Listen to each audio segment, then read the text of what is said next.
Okay, so we're working on the 1992 Dodge Dakota LE.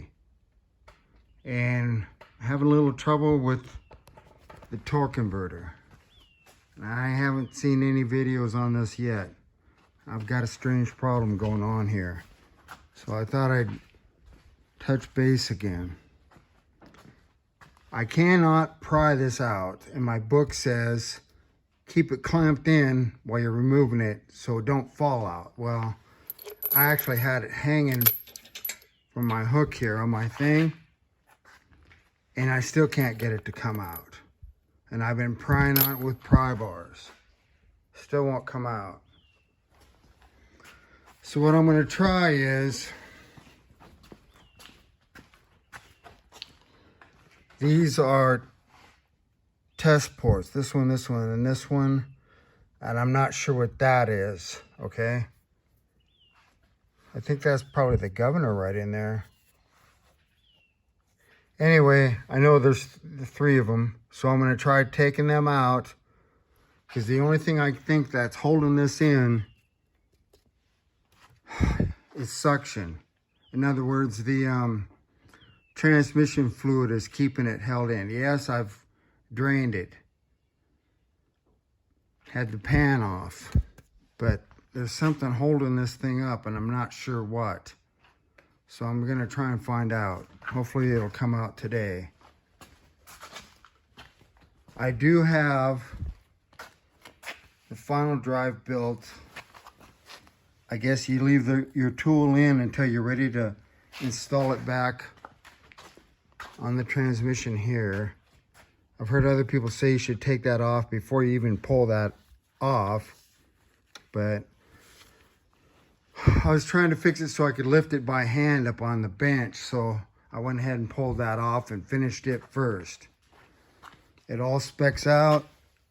I got went to the trouble to buy the proper tools so I can make the correct measurements.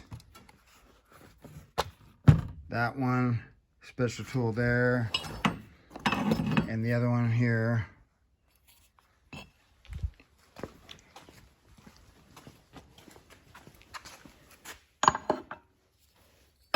Okay, one of the measurements, this will be pulled out and you drop that in, and then you measure it through here to that.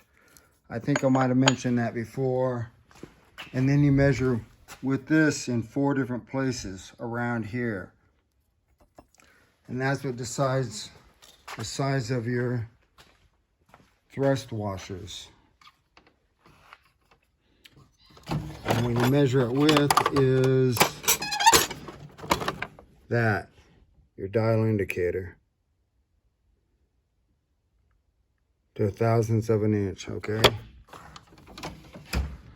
So that's all been done, and it all specs out. And I bought the correct size bearings. One of them goes here. And I believe the other one goes here, but my book hasn't said anything about changing that yet. And the new bearing actually came out to be very close, but I'm probably going to change it because I think this is like 1/1000th of an inch difference. But in this game, a little difference makes a big difference. If they're too small, when it tries to go from 3rd to 4th gear, it hangs up. And this truck actually had the rear tires locking up on me going down the road after this happened. I don't mean, when I was driving the truck at first it did, but then it came out of gear. And people are saying that the transfer case is the problem. Well, I've already went through that and replaced all the stuff that was needed. So this transfer case is ready to go back in. The reason I pulled the tranny out is, even with it not hooked up to nothing, it still wouldn't turn. Still wouldn't turn.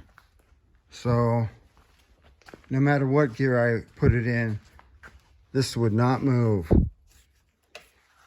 which would have been the end piece of that final drive. But you can see now, that should move by hand, okay?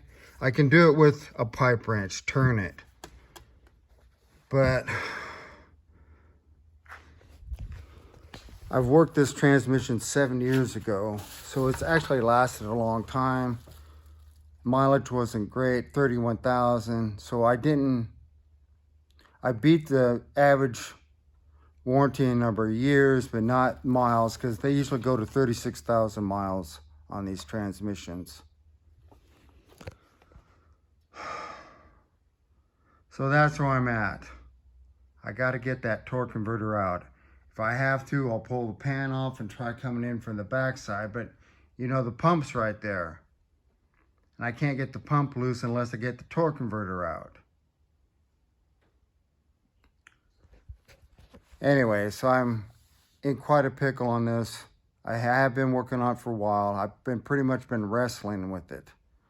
So hopefully today I'll be able to think of something that will solve the problem effectively. So this is John Rudy with Rudy Racing, signing off.